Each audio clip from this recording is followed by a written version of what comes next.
अगर आप एक लॉ स्टूडेंट हैं और जुडिशियल एग्ज़ाम की तैयारी कर रहे हैं तो ये वीडियो आपके लिए ही है। आज की इस वीडियो में हम बात करने वाले हैं कॉम्पिटिटिव एग्जाम से जुड़े एक बड़े ही इंपॉर्टेंट सब्जेक्ट के बारे में। Hello friend, this is Shahbaz और आप देख रहे हैं हमारा यूट्यूब चैनल विधिक जागरूकता। आज के इस वीडियो के बारे में हम बात करने वाले हैं स्टडी मटेरियल के बारे में। स्टडी मटेरियल हर एग्जाम के लिए बड़ा ही ज़रूरी है, वैसे ही जुडिशियल एग्जाम्स के लिए। तो इस वीडियो में हम देखने वाले हैं कि कौन कौन सा वो स्टडी मटेरियल है जो एक लॉ स्टूडेंट के पास होना चाहिए, क्योंकि जो सीनियर्स होते हैं वो तो बात समझते हैं कि कौन कौन सी चीज़ों से पढ़ना चाहिए, नहीं पढ़ना चाहिए, लेकिन बेसिक अगर हम 12th पास करके आते हैं या ग्रेजुएशन करके आते हैं, लॉ में एडमिशन लेते हैं, तो हमें कुछ समय तक तो यही नहीं पता चलता कि कौन कौन सी चीज़ें हैं जिनसे हमें पढ़ना चाहिए और कौन सी वो चीज़ें हैं जो हमें एग्जाम क्रॉस करा सकती हैं। तो आज का इस वीडियो में हम इन्हीं चीज़ों के बारे में बात करने वाले हैं। वो कौन कौन सी चीज़ें हैं, वो कौन कौन से मटेरियल हैं जो आपको नॉलेज देंगे और कौन कौन सी चीज़ें किन किन को लोगों को प्रेफर करनी चाहिए। तो सब जैसे आप मेरी हेडिंग देख सकते हैं, study material for law student. आज हम वीडियो में स्टडी मटेरियल के बारे में बात करने वाले हैं कि कौन कौन से स्टडी मटेरियल हैं, उसको कैसे पढ़ना है, क्या चीज़ें। तो आप वीडियो को अंत तक देखें, 100% ये वीडियो आपके लिए बड़ी इंफॉर्मेटिव होगी। तो सबसे पहले मैंने चीज़ लिखी है कि जो अगर लॉ स्टूडेंट है उसके लिए सबसे ज़रूरी होता है वो होता है बेयर एक्ट। अब बेयर एक्ट देखिए, ये होते हैं बेयर एक्ट, मतलब ये क्या होता है, या हिंदी इंग्लिश कोशिश करिए दोनों लैंग्वेज में पढ़ने के लिए। अब जो दिल्ली वगैरह के स्टूडेंट हैं ये आप क्या कर सकते हो, एक ही लैंग्वेज में पढ़ सकते हो, लेकिन एमपी यूपी वगैरह यहाँ पे क्या है, दोनों लैंग्वेजेस आपके लिए ज़रूरी है। अब बात करोगे कि बेयर एक्ट क्या होता है।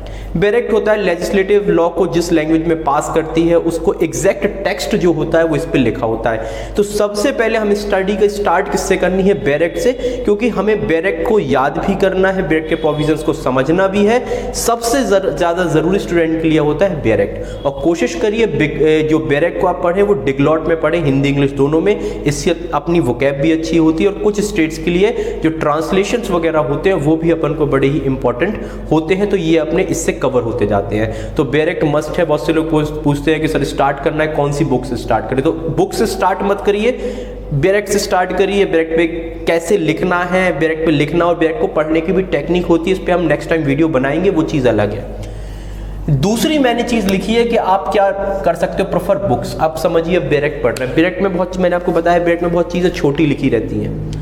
आप कोई भी डेफिनेशन पढ़ो बहुत छोटा, तो हमें क्या होता है कभी कभार या तो उसकी लैंग्वेज समझ में नहीं आती, जो इनिशियल स्टूडेंट होते हैं उनको लैंग्वेज समझ में आती ही नहीं है, क्योंकि हम 12th वगैरह करके आए हुए होते हैं और उसमें लॉ के वर्ड्स नहीं समझ में आते।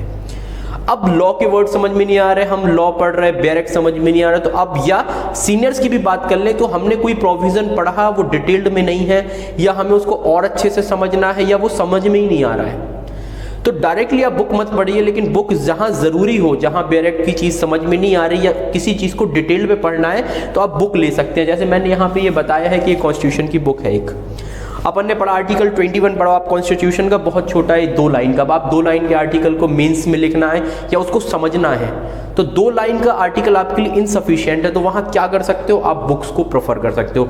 बुक को प्रेफर आपको हर जगह नहीं करना है, मैं बार बार बोल रहा हूँ, जहाँ पे ज़रूरत आपको ऐसी महसूस हो कि यहाँ बुक की ज़रूरत है वहीं पे पढ़िए। लेकिन आपको प्राइमरी किस चीज़ से पढ़ना है, बेयर एक्ट से। कभी डायरेक्ट आप बुक से पढ़ने की कोशिश मत करिए, बुक को आप क्या करिए, सेकेंडरी रूप में अपनाइए कि जब आपको ऐसी ज़रूरत हो।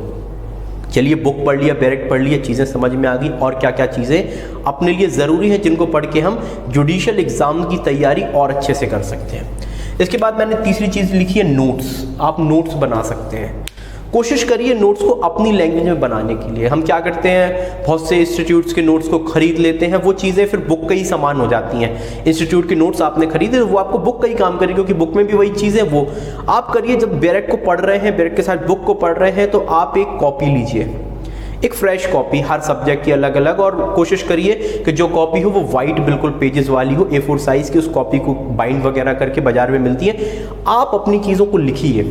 और जब भी नोट्स बनाइए कोशिश ये करिए नोट्स को बिल्कुल सिंपल फॉर्म में बनाइए, और अगर डायग्राम्स वगैरह या आप चार्ट बना सकते हैं चीज़ों को देखकर, तो वो चीज़ें आप बनाइए, क्योंकि ये आपको और लॉन्ग टाइम तक याद रहेंगी। कभी भी नोट्स बनाने में चीज़ों को बहुत ज़्यादा एक्सटेंड करके मत लिखिए, क्योंकि बुक्स में ऑलरेडी बहुत सारी चीज़ें लिखी हैं। तो नोट्स को बिल्कुल सिंपल बनाइए, अच्छी राइटिंग में बनाइए और चार्ट्स का और ग्राफ्स का ज़्यादा यूज़ करिए, क्योंकि ये चीज़ें आपको लॉन्ग टाइम याद होती हैं। टेक्स्ट से ज़्यादा चार्ट्स और डायग्राम वगैरह, ये आपको ग्राफ्स वगैरह ये ज़्यादा याद होते हैं। तो कोशिश करिए आप इसमें नोट्स बनाने की, और नोट्स मैंने आपसे बोला सिंपल लैंग्वेज में बनाइए, अपनी लैंग्वेज में बनाइए जो हमें भाषा जल्दी याद होती है, और प्रिंटेड नोट से बेहतर है अपने हैंड राइटिंग नोट्स बनाइए। इसके बाद मैंने लिखा है लॉ सीरीज। अब देखिए अपन ने बैरेक्ट पढ़ा, कोई लॉ पढ़ा, उसका प्रोविजन समझ में नहीं आता। कभी कभार बुक भी पढ़ते हैं तो बुक समझ में नहीं आ रहा, तो बहुत सारी सीरीज आती है, जैसे मैंने यहाँ पे रखी हुई है, ये एक AK जैन की लॉ गाइड है। ये अपन देख सकते हैं, ये लॉ सक्सेस की गाइड है। मैं किसी का प्रचार नहीं कर रहा, मैं आपको जस्ट बता रहा हूँ एग्जाम्पल के तौर पे। इसी प्रकार की बहुत सारी गाइड्स आती हैं। गाइड्स में क्या होता है, चीज़ों को सिंप्लीफाई करके आपकी भाषा में समझाया जाता है। एक लॉ की लैंग्वेज होती है, समझिए ये कोई चीज़ लिखी है, तो अब ये चीज़ आपको समझ में नहीं आ रही, ये लाइन, तो अब इसी लाइन को सेम क्या करा जाएगा, आपकी लैंग्वेज में यहाँ पे लिख दिया जाएगा। ये होता है आपका सीरीज का काम होता है। इंग्लिश में भी मौजूद है सीरीज, हिंदी में भी। इसमें विथ आपको क्या होता है, बैरेक्ट से कुछ ज़्यादा चीज़ें मिल जाती है, जैसे यहाँ पे आपको केस लॉज भी मिल जाएंगे। बैरेक्ट में केस लॉज नहीं होते, कुछ कुछ बैरेक्ट में लिखे रहते हैं, जो CLA वगैरह के बैरेक्ट आप देखोगे उसमें केसेस लिखे रहते हैं, कुछ कुछ, हर जगह नहीं। लेकिन इसमें आपको चीज़ें भी मिल रही, एग्जाम्पल्स भी मिलते हैं, विथ केस लॉज मिलते हैं। ये चीज़ आपको सिंप्लीफाई करती है। तो आप कोशिश करिए जो भी आपको गाइड अच्छी लगती है, अगर आपको वैसे ही बैरेक्ट समझ में आ रहा है तो गाइड की जरूरत नहीं है, अदरवाइज आप गाइड को भी प्रेफर कर सकते हैं। जैसे मैंने एग्जांपल बताया AK जैन वगैरह की, आप दिल्ली वगैरह में या लॉ सक्सेस या लॉ फाइटर भी आती हैं, इनको आप प्रेफर कर सकते हैं। तो इससे क्या होगा, आप चीज़ों को और बेहतर तरीके से समझ पाओगे। और सबसे बड़ी बात, जो इनिशियली स्टार्ट कर रहे हैं उनके लिए ज़्यादा इंपॉर्टेंट होती है, क्योंकि आप स्टार्ट समझ भी पाओगे और अपनी लैंग्वेज में समझ पाओगे। तो कुछ समय बाद तो ये होता है कि लॉ की लैंग्वेज भी हमारी हो जाती है, फिर हम इन चीज़ों की ज़रूरत नहीं पड़ती, लेकिन इनिशियली आपको इनकी ज़रूरत पड़ेगी। इसके बाद मैंने बोला सॉल्व पेपर, प्रीवियस ईयर के सॉल्व पेपर जरूर करिए। जैसे ये है, मैं MP के प्रीवियस ईयर का लॉ सॉल्व पेपर आपको दिखाता हूँ, जिसमें 1996 से 2017 तक के पेपर हैं। अब जो ये प्रीवियस ईयर के एग्जाम पेपर हैं, इनको लगाने से दो चीज़ें होती हैं। पहली बात तो हम कॉन्फिडेंस आता है कि चीज़ें हमसे बन रही हैं। दूसरा, एग्जाम का पैटर्न पता चलता है। आप जिस स्टेट का एग्जाम लगाओगे आपके वहाँ का पैटर्न, जैसे हम लोग बेसिकली MP का एग्जाम देते हैं, MP से है, तो मैंने आपको MP का पेपर दिखाया। आप जिस स्टेट का हो उस स्टेट का प्रीवियस ईयर का सॉल्व पेपर देखिए, उस सॉल्व पेपर को लगा के आपको उनको पेपर का पैटर्न पता चलता है। ये पता चलता है कि हमारी स्टेट में किस प्रकार के एग्जाम्स क्वेश्चन आते हैं, क्योंकि मैंने बताया कि जैसे अपन दिल्ली साइड जाइए, यहाँ पे प्रॉब्लमेटिक क्वेश्चन आते हैं, प्रॉब्लम बना के दी जाती हैं। MP वगैरह में सेक्शन बेस्ड क्वेश्चन आते हैं, बैरेक्ट बेस्ड क्वेश्चन आते हैं, UP में केसेस वगैरह पूछे जाते हैं। तो ये पैटर्न कहाँ से पता चला, किस प्रकार के क्वेश्चन आते हैं, ये प्रीवियस ईयर के पेपर से। और फिर उनको सॉल्व करिए, सॉल्व करके भी पता चलता है कि हमारी स्टडी किस लेवल तक पहुँच चुकी है। हमें अपना लेवल भी पता चलता है कि टीचर पढ़ा कैसा रहा है, हम पढ़ कैसे रहे हैं।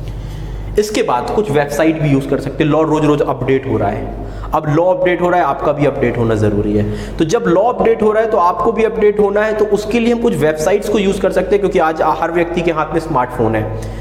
अब लॉ लाइव करके वेबसाइट आती है, आई कानून आती है, ठीक है, और इस प्रकार की कुछ और वेबसाइट होती है। यहाँ पे जॉब अपॉर्चुनिटीज़ के बारे में पता चलता है, लेटेस्ट जजमेंट वगैरह आपको पता चलते हैं, न्यूज़ अपडेट आपको पता चलती है। तो इन चीज़ों को भी देखिए कि कौन सी अपडेट हो रहे हैं, वैकेंसीज कहाँ कहाँ आ रही हैं, जॉब अपॉर्चुनिटीज़ कौन कौन सी हो रही है। तो कुछ वेबसाइट्स को भी आप देख सकते हैं, जो भी आपको बेहतर लगे उनको प्रेफर कर सकते हैं। इसके साथ साथ लॉ मैगजीन्स, जैसे मैं आपको बता चाहता हूँ, कुछ लॉ मैगजीन आती है, जैसे ये जजमेंट लॉ टुडे है, ये हिंदी इंग्लिश दोनों में आती हैं। अब कुछ लॉ मैगजीन्स आती हैं, ये काम क्या करती हैं कि कुछ नए मुद्दे चल रहे होते हैं समाज में, जैसे अभी कुछ नया चीज़ चल रही होगा, एंटी डिफेक्शन लॉ, MP में अभी चुनाव चल रहा है तो एंटी डिफेक्शन लॉ का बहुत रोल है।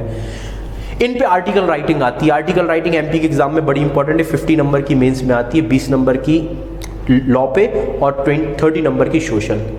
प्रीवियस अब कहाँ कहाँ एग्जाम्स हो रहे हैं, कहाँ कहाँ की वैकेंसीज आई हैं, ये अपडेट आपको करेगा। लॉ के बारे में इंफॉर्मेशंस, ये सारी चीज़ें, कौन से लॉ बन गए, कौन से लॉ बनने वाले हैं, कौन सी चीज़ किसने बोली, लॉ से लेके न्यूज़, एग्ज़ाम कहाँ के हो गए, वैकेंसी, मॉडल टेस्ट पेपर्स, और इवन मतलब जो सॉल्व पेपर वगैरह होते हैं ये भी यहाँ पे आते रहते हैं। तो आप ये भी यूज़ कर सकते हो।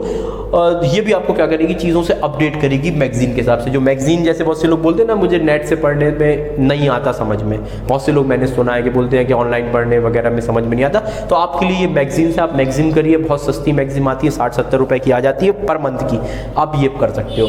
इसके बाद आप सबसे लास्ट में देखिए MCQs लगाइए। MCQs की बुक आती हैं, जैसे ये है एक MCQ की बुक। आप देखिए इसमें क्या होता है, क्वेश्चंस होते हैं, हिंदी में भी होते हैं, इंग्लिश में भी होते हैं, ठीक है। और कुछ आती हैं, कुछ हिंदी में होती है, कुछ इंग्लिश में, जो भी आपको ठीक लगे। यूनिवर्सल की आती है, लेक्सिस नेक्सिस में आती है, और बहुत सारी आती है, ठीक है। तो MCQ लगाने से क्या होता है, 2-3 चीज़ें पता चलती। पहली बात तो जो हम चीज़ पढ़ रहे हैं वो कवर हो जाती है। समझिए हमने आज पढ़ा आर्टिकल 1 से लेकर आर्टिकल 10 तक पढ़ लिया, आर्टिकल 11 तक। तो आर्टिकल 1 से लेकर आर्टिकल 11 में क्वेश्चन कैसे कैसे आते हैं ये भी बनेंगे। दूसरा, क्या हमसे वो जो आर्टिकल 1 से लेकर 11 तक के जो प्रोविजन है, क्या हमसे वो बन रहे हैं या नहीं बन रहे। हमें अपनी गहराई पता चलती है कि हम सच में एग्जाम जो क्रैक करने वाले हैं हम कहाँ तक हैं।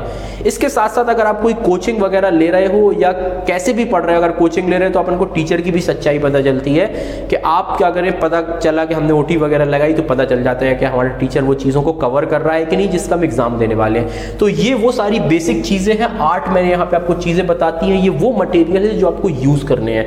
अगर आप इन 8 मटेरियल को अच्छे तरीके से यूज़ करेंगे तो बहुत चांसेस हैं आप जुडिशियल एग्जाम को क्रॉस करेंगे। और कोशिश हम ये करते हैं कि जो हम वीडियोस लेके आ रहे हैं वो आपके लिए इन्फॉर्मेशन के लिए लेके आ रहे हैं कि आप जुडिशियल एग्जाम क्रैक कैसे कर सकते हैं। मैं अपना एक्सपीरियंस आपको बताता हूं, क्योंकि मैंने जितने बार भी एग्जाम क्रॉस किया है, इंटरव्यू में 3-3 बार दे चुका हूं। तो मैं कोशिश ये कर रहा हूं कि मैं आपको वो चीज़ें बता पाऊं कि मैंने किन चीज़ों से पढ़ा और मैंने सक्सेस कैसे पाई है। और ये चीज़ मैं अपने स्टूडेंट्स को भी बताता हूँ और उन्होंने भी बहुत अच्छी सक्सेस अचीव करी है। तो अगर ये वीडियोज़ अच्छी लग रही हैं आपको तो वीडियो को लाइक करें, चैनल को सब्सक्राइब करें। हम ऐसी इंफॉर्मेटिव वीडियोज़ आपके लिए समय समय पर लाते रहेंगे। और अगर आप किसी पर्टिकुलर सब्जेक्ट्स पर वीडियो चाहते हैं और अगर आप कोई चीज़ जानना चाहते हैं तो कमेंट बॉक्स पे कमेंट करिए। हम डेफिनेटली आपके लिए भी वो सब्जेक्ट पे वीडियो लेके आएंगे। Thank you for watching.